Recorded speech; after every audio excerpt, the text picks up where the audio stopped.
कक्षा 10वीं अध्याय 5 समांतर श्रेणियां अर्थात अर्थमेटिक प्रोग्रेशन के बारे में अध्ययन करेंगे। यदि हम कोई एक वास्तविक संख्या लेते हैं और उसमें एक निश्चित वास्तविक संख्या हम जोड़ते जाएं, तो इस प्रकार हमें एक संख्याओं की सूची प्राप्त हो जाती है। यदि उदाहरण के लिए हम एक संख्या 10 लेते हैं और एक निश्चित संख्या 5 इस संख्या में हम जोड़ते जाएं, तो 10 में 5 जोड़ने पर हमें 15, 15 में 5 जोड़ने पर हमें 20, 20 में 5 जोड़ने पर हमें 25। इस प्रकार हमें एक संख्याओं की सूची प्राप्त होते जाती है। अब यदि हम इस सूची में उल्टे क्रम से चलें तो हमें दो संख्याओं के बीच एक निश्चित अंतर प्राप्त होगा। यदि हमारी सूची बनती है 10, 15, 20, 25, 30 और यदि हम उल्टे क्रम में चलते हैं तो 30 में से 25 घटाने पर हमें 5, 25 में से 20 घटाने पर हमें 5। इस प्रकार हमें उल्टे क्रम में चलने पर प्रत्येक दो पदों के बीच एक निश्चित अंतर प्राप्त होता है, क्योंकि हमने सूची बनाते समय एक निश्चित संख्या जोड़कर ही सूची बनाई थी। इस प्रकार जो सूची हमें प्राप्त होती है वही समांतर श्रेणी कहलाती है। आज हमें इसी समांतर श्रेणी का अध्ययन करना है। समांतर श्रेणी बनाने पर यदि हम उसका अंतिम पद लिखते हैं तो वह परिमित समांतर श्रेणी होगी, और यदि हम सूची बनाते जाते हैं और यह प्रक्रिया अनंत तक चलेगी तो यह अपरिमित समांतर श्रेणी होगी। अपरिमित समांतर श्रेणी में यदि हमें आगे का कोई पद ज्ञात करना है तो हम उसे nवां पद कहेंगे, और उसे ज्ञात करने के लिए आज हम एक सूत्र भी स्थापित करेंगे। इसी प्रकार यदि हमारे पास कोई समांतर श्रेणी है और उसमें हमें कुछ निश्चित पदों का योगफल ज्ञात करना है तो उसके लिए भी हम एक सूत्र की स्थापना कर किसी समांतर श्रेणी के निश्चित पदों का योग ज्ञात करना सीखेंगे।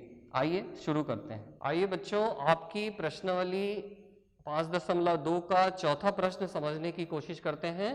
प्रश्न हमें दिया गया है, समांतर श्रेणी 3, 8, 13, 18 डैश डैश डैश का कौन सा पद 78 है। हमें एक अपरिमित समांतर श्रेणी दी गई है का प्रथम पद 3 दिया गया है और हमें यह बताना है कि इस श्रेणी का कौन सा पद 78 होगा। हम मान लेते हैं कि माना इस श्रेणी का वह पद 78 है। हमें यह ज्ञात करना है कि इस श्रेणी का कौन सा पद 78 है, और हमने यह मान लिया है कि इस श्रेणी का nवां पद 78 है। अब हम श्रेणी लिख लेते हैं।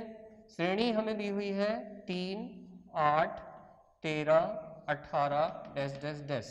यह एक अपरिमित समांतर श्रेणी हमें दी हुई है। इसका प्रथम पद अर्थात a बराबर हमें 3 दिया गया है। सार्वंतर अर्थात d बराबर हमें ज्ञात करना पड़ेगा, तो सार्वंतर ज्ञात करने के लिए हम द्वितीय पद में से प्रथम पद घटा देते हैं। तो द्वितीय पद है 8 और प्रथम पद है 3, अतः हमारा सार्वंतर होगा 8 ऋण 3 अर्थात 5। अब हमें nवां पद 78 दिया है। हम जानते हैं किसी समांतर श्रेणी का nवां पद an बराबर a plus n-1 into d, यह सूत्र होता है। अब इस सूत्र में हम यह समस्त मान रखते हैं। an अर्थात nवां पद हमने माना है 78, a का मान हमें 3 दिया गया है, n हमें ज्ञात करना है और d का मान हमने निकाला है जो कि 5 है। अब इस समीकरण को हल करके हम n का मान ज्ञात कर सकते हैं। पहले हम 3 को बाएं तरफ पक्षांतर कर लें तो हमें 78 ऋण 3 अर्थात 75 प्राप्त होगा। दाहिने पक्ष में n-1 इंटू 5 हो जाएगा। अब यदि हम इस 5 को बाएं तरफ पक्षांतर करें तो हमें प्राप्त होगा 75/5 बराबर n ऋण 1। 75 को हम 5 से कैंसिल कर सकते हैं तो हमें 15 प्राप्त होगा। अतः हमें प्राप्त होता है n ऋण 1 बराबर 15, जिससे हमें n बराबर 15 धन 1 अर्थात 16 प्राप्त होता है। अतः हम कह सकते हैं कि इस समांतर श्रेणी का 16वां पद 78 होगा। आइए बच्चों, आपकी प्रश्नावली 5.2 का प्रश्न 5 का पहला क्वेश्चन समझने की कोशिश करते हैं। प्रश्न हमें दिया है, निम्नलिखित समांतर श्रेणी में कितने पद हैं। हमें समांतर श्रेणी दी है 7, 13, 19 डैश डैश डैश 205। यह हमें एक परिमित समांतर श्रेणी दी गई है। परिमित होने का हमें पता कैसे चलता है, क्योंकि इस श्रेणी का हमें अंतिम पद अर्थात L का मान दिया गया है। तो सबसे पहले हम इस श्रेणी में हमें क्या क्या दिया गया है ये हम लिख लेते हैं। आइए इसका हल देखते हैं। प्रथम पद a बराबर हमें 7 दिया गया है। सार्वंतर ज्ञात करने के लिए हम श्रेणी के द्वितीय पद में से प्रथम पद माइनस करेंगे। सार्वंतर d बराबर द्वितीय पद हमें 13 दिया है, प्रथम पद 7 है, अतः d बराबर होगा 13 ऋण 7 अर्थात 6। इसका सार्वंतर हो जाएगा। अंतिम पद L बराबर हमें 205 दिया है। अब इस अंतिम पद 205 तक हमें पदों की संख्या बतानी है कि यदि यह समांतर श्रेणी 7 से शुरू होती है जिसका द्वितीय पद 13 है, तृतीय पद 19 है और बीच में अनेक पद हैं और अंतिम पद यदि 205 है तो 7 से लेके 205 तक इस श्रेणी में कुल कितने पद हैं यह ज्ञात करने के लिए हमें, चूंकि अंतिम पद का मान दिया है, हम जानते हैं समांतर श्रेणी का nवां पद ही उसका अंतिम पद होता है। हमारे पास जो सूत्र है nवां पद का वही हमारे अंतिम पद अर्थात L का सूत्र होता है। सूत्र है a प्लस n ऋण 1 इंटू डी। इसमें हमें L का मान 205 दिया हुआ है, a का मान अर्थात प्रथम पद हमें 7 दिया है, n का मान हमें ज्ञात करना है और d का मान हमने निकाला है 6। अब इस समीकरण को हल करने पर हमें इस समांतर श्रेणी के पदों की कुल संख्या ज्ञात होगी।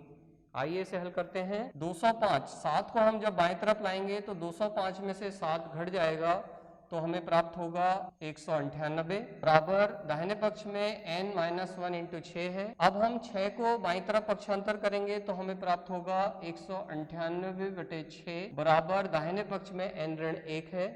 यदि हम 198 को 6 से कैंसिल करें तो हमें प्राप्त होगा 6 तिया 18, 6 तिया 18 अर्थात 33। इसे हम यहाँ पे लिख सकते हैं। अब हमारे पास समीकरण है n ऋण 1 बराबर 33। -1 को दाहिने तरफ पक्षांतर करने पर हमें प्राप्त होगा n बराबर 33 धन 1 अर्थात 34। यही हमारा उत्तर होगा। हम कह सकते हैं कि इस समांतर श्रेणी में कुल पद 34 होंगे। आइए बच्चों, आपके प्रश्नावली 5.2 का प्रश्न 10 का हल देखते हैं। प्रश्न 10 में हमें दिया गया है किसी समांतर श्रेणी का 17वां पद उसके 10वें पद से 7 अधिक है, इसका सार्वंतर ज्ञात कीजिए। समांतर श्रेणी का 17वां पद एवं 10वां पद हमें पहले ज्ञात करना होगा, फिर हमें प्रश्नानुसार 17वां पद 10वें पद से 7 अधिक है, इसके अनुसार हमें समीकरण बनाना होगा, तब हमें इस श्रेणी का सार्वंतर ज्ञात होगा। हम मान लेते हैं कि श्रेणी का प्रथम पद a तथा श्रेणी का सार्वंतर d है। यदि श्रेणी का प्रथम पद a है एवं सार्वंतर d है तब हम इस श्रेणी का 17वां पद एवं 10वां पद ज्ञात कर सकते हैं। हम जानते हैं nवां पद, समांतर श्रेणी का nवां पद an बराबर होता है a धन n माइनस 1 इंटू डी।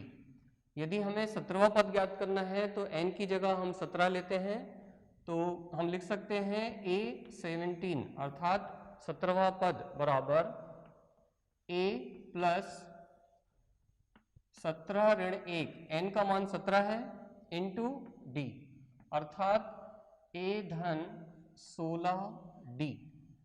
यह हमारा इस समांतर श्रेणी का 17वां पद होगा, a धन 16d। इसी प्रकार हम श्रेणी का 10वां पद ज्ञात कर लेते हैं। a 10 अर्थात श्रेणी का 10वां पद बराबर होगा a धन n का मान हो जाएगा 10 ऋण 1 इंटू डी।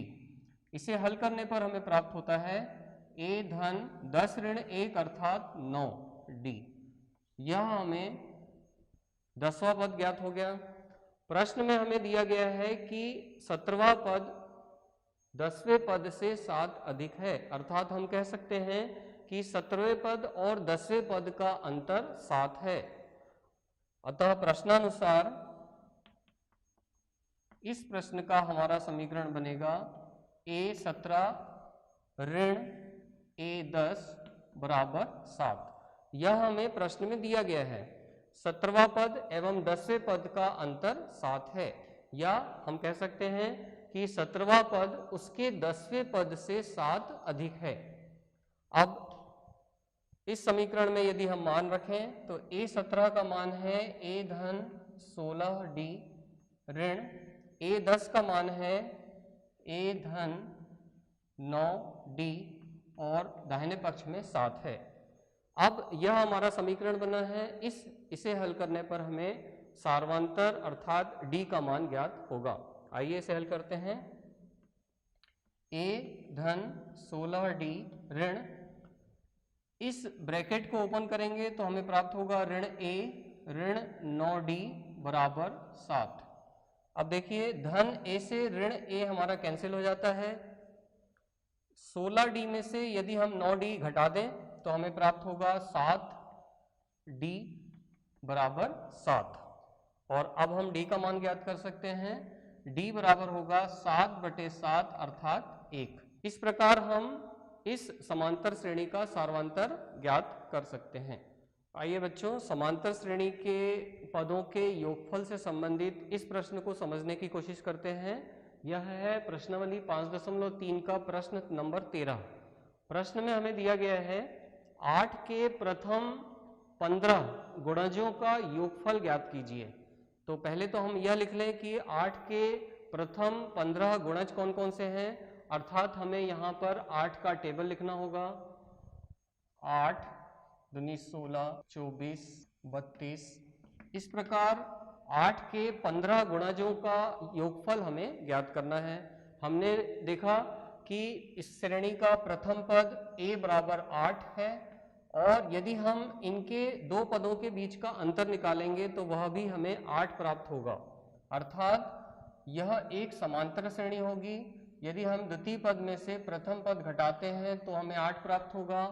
तृतीय पद में से द्वितीय पद घटाएंगे तो भी हमें 8 प्राप्त होगा।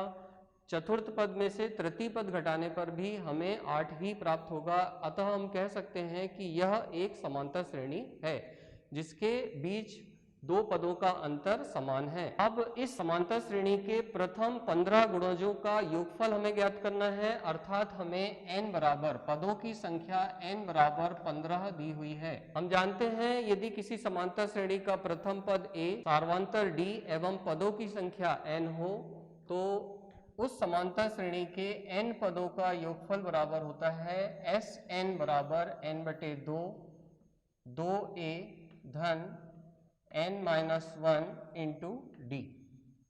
इस सूत्र की सहायता से हम 8 के प्रथम 15 गुणजों का योगफल ज्ञात कर सकते हैं। आइए इसमें मान रखते हैं। हमें ज्ञात करना है n का मान 15 है, अर्थात S15 15 पदों का योगफल बराबर n का मान 15/2 2 गुणित प्रथम पद a का मान 8 धन n का मान हमें 15 दिया गया है ऋण 1 गुणित d का मान 8। इस प्रकार मान हमने भर दिए हैं। अब इसे हल करने पर हमें 15 गुणजों का योगफल ज्ञात होगा। आइए इसे हल करते हैं। 15/2 गुणित 8 गुणित 2 यानी 16 धन 15 ऋण 1 यानी 14 14 गुणित 8। अब हमें प्राप्त होगा 15/2 गुणित 16 धन 14 में 8 का गुणा करना पड़ेगा हमें, जो कि 112 होगा। अब हमें प्राप्त होता है 15/2 गुणित 112 धन 16 अर्थात 128।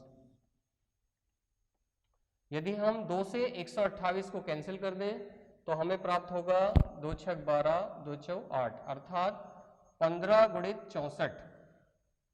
15 में 64 का गुणा करने पर हमें प्रथम 15 गुणजों का योगफल प्राप्त हो जाएगा, जो कि होगा 15 चौक 60 के 0 6 15 छक 90 और 6 96 अर्थात 960।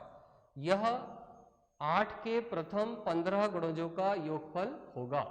इस प्रकार हम समांतर श्रेणी के n पदों के योगफल के सूत्र से इस प्रश्न का हल ज्ञात कर लेते हैं। आइए संख्याओं की निम्नलिखित सूचियों पर विचार करते हैं। पहली सूची है 1, 2, 3, 4, 5 डैश डैश डैश से अनंत तक।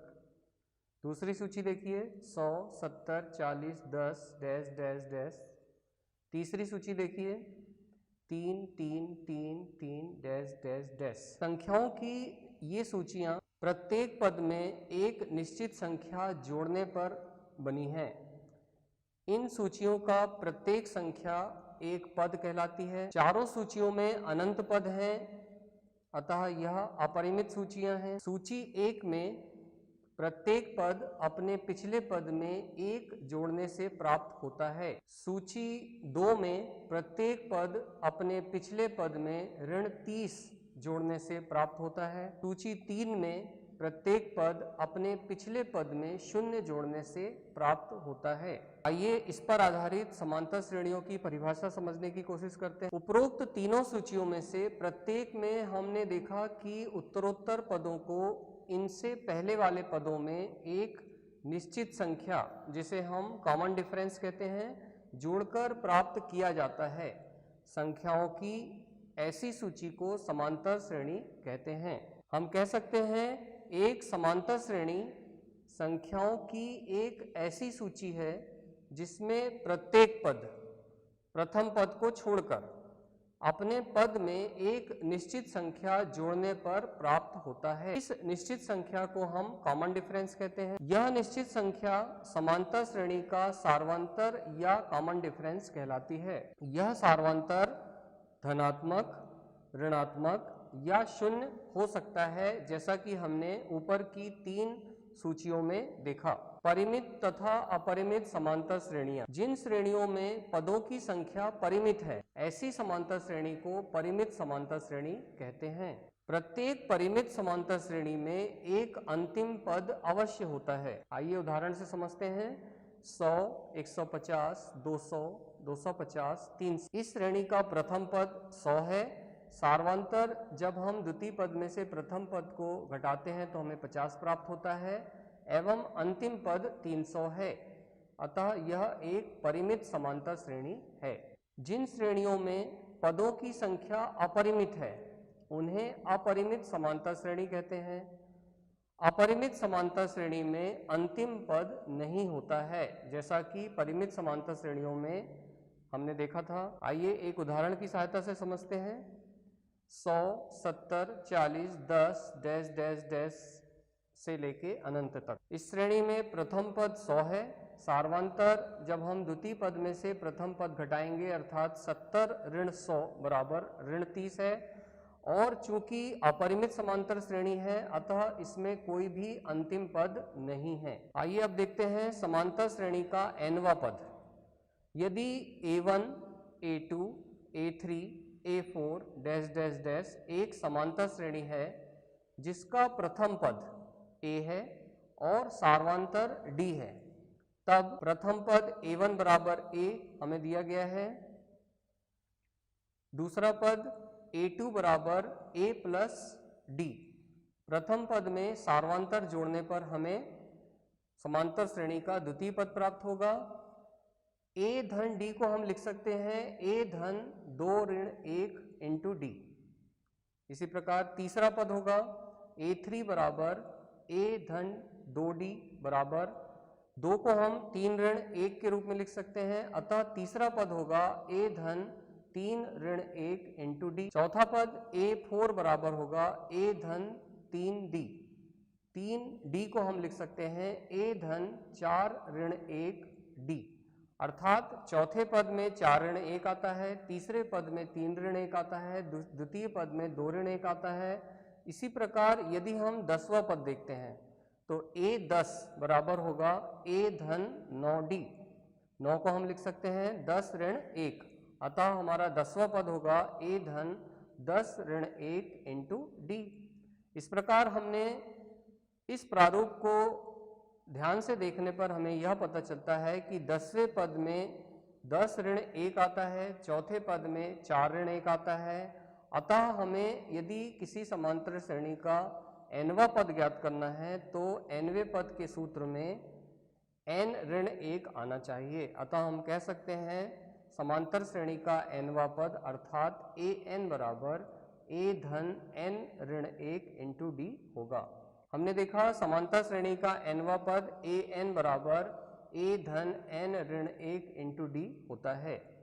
यदि हमें प्रथम पद, सार्वंतर तथा पदों की संख्या दी है तो हम किसी भी समांतर श्रेणी का nवां पद इस सूत्र से ज्ञात कर सकते हैं।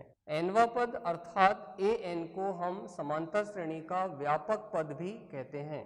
nवां पद अर्थात an किसी परिमित समांतर श्रेणी के अंतिम पद लास्ट टर्म को भी निरूपित करता है। अतः हम कह सकते हैं समांतर श्रेणी का अंतिम पद अर्थात L बराबर a धन n माइनस 1 इंटू डी होगा। आइए एक उदाहरण की सहायता से समांतर श्रेणी के nवें पद के सूत्र को समझने की कोशिश करते हैं। प्रश्न है समांतर श्रेणी 2, 7, 12 डैश डैश डैश का 10वां पद ज्ञात कीजिए। इस श्रेणी में प्रथम पद 2 है। यदि हम द्वितीय पद में से प्रथम पद घटाते हैं तो हमें 5 प्राप्त होता है। आइए इसका हल देखते हैं। प्रथम पद a बराबर 2 है, सार्वंतर d बराबर 5। जब हम 7 में से 2 को घटाएं या 12 में से 7 को घटाएं तो हमें सार्वंतर प्राप्त होगा। और पदों की संख्या n बराबर 10 है, क्योंकि nवें पद का सूत्र an बराबर a धन n ऋण 1 इंटू डी होता है। इसलिए इस सूत्र में उपरोक्त मान रखने पर हमें प्राप्त होगा a 10 बराबर, हमें 10वां पद ज्ञात करना है, a 10 बराबर a का मान 2 है तो 2 धन n बराबर 10 है, 10 ऋण 1 इंटू 5। इसे हल करने पर हमें प्राप्त होता है 2 धन 9 गुणित 5 अर्थात 47। अतः हम कह सकते हैं दी हुई समांतर श्रेणी का 10वां पद 47 है। समांतर श्रेणियों का एक अभ्यास प्रश्न देखते हैं। निम्नलिखित में से प्रत्येक समांतर श्रेणी के लिए प्रथम पद तथा सार्वंतर लिखिए। समांतर श्रेणी हमें दी है 3, 1, ऋण 1, ऋण 3 डैश डैश डैश। आइए इसका हल देखते हैं। समांतर श्रेणी का प्रथम पद a बराबर 3 हमें दिया गया है। सार्वंतर हमें ज्ञात करना होगा, जिसके लिए हम द्वितीय पद में से प्रथम पद को घटाते हैं अर्थात 1 ऋण 3 बराबर ऋण 2। इस प्रकार हम समांतर श्रेणी का प्रथम पद एवं सार्वंतर ज्ञात कर सकते हैं। प्रश्न 2 देखिए। समांतर श्रेणी हमें दी है ऋण 5, ऋण 1, 3, 7 डैश डैश डैश। श्रेणी का प्रथम पद a बराबर ऋण 5 है तथा सार्वंतर ज्ञात करने के लिए हमें द्वितीय पद में से प्रथम पद घटाना होगा अर्थात ऋण 1 ऋण ऋण 5, जो कि होगा ऋण 1 धन 5 बराबर धन 4। इस प्रकार यदि हमें कोई समांतर श्रेणी दी है तो हम उसका प्रथम पद एवं सार्वंतर ज्ञात कर सकते हैं। एक अन्य अभ्यास प्रश्न देखिए। दी हुई समांतर श्रेणी के प्रथम 4 पद लिखिए, जबकि प्रथम पद और सार्वंतर निम्नलिखित है। प्रश्न 1 देखिए। प्रथम पद a बराबर हमें 3 दिया है तथा सार्वंतर d बराबर हमें 10 दिया गया है। अब इनसे बनने वाली समांतर श्रेणी के प्रथम 4 पद हमें ज्ञात करना है। आइए इसका हल देखते हैं। हम जानते हैं प्रथम पद a तथा सार्वंतर d होने पर समांतर श्रेणी होती है a धन d, a धन 2d, a धन 3d डैश डैश डैश। इसमें a तथा d का मान रखने पर a बराबर 3 तथा d बराबर 10 रखने पर हमें प्राप्त होगा 3, 13, 23, 33 डैश डैश डैश, जो कि अभीष्ट समांतर श्रेणी होगी। प्रश्न 2 में देखिए। प्रथम पद a बराबर ऋण 2 दिया गया है तथा सार्वंतर d बराबर 0 दिया गया है। आइए इसका हल देखते हैं। हम जानते हैं प्रथम पद a तथा सार्वंतर d होने पर समांतर श्रेणी होगी a धन d, a धन 2d, a धन 3d डैश डैश डैश। इसमें प्रथम पद a बराबर ऋण 2 तथा d बराबर 0 रखने पर हमें श्रेणी प्राप्त होगी ऋण 2, ऋण 2, ऋण 2, ऋण 2 डैश डैश डैश। प्रश्न 3 देखिए। प्रथम पद a बराबर 4 तथा सार्वांतर d बराबर -3 हमें दिया गया है। समांतर श्रेणी ज्ञात करने के लिए हम a धन d, a धन 2d, a धन 3d में मान रखते हैं तो हमें प्राप्त होता है 4, 1, -2, -5 डैश डैश डैश, जो कि अभीष्ट समांतर श्रेणी होगी। अतः हमने यह देखा कि किसी समांतर श्रेणी में सार्वांतर एक धनात्मक संख्या हो सकती है, शून्य हो सकता है एवं एक ऋणात्मक संख्या भी हो सकती है। आज इस वीडियो में हमने कक्षा 10वीं अध्याय 5 समांतर श्रेणियों का अध्ययन किया। आज के लिए आपका गृह कार्य है, आपको अपनी पाठ्यपुस्तक की प्रश्नावली 5.1, 5.2, 5.3 के शेष प्रश्न हल करना है।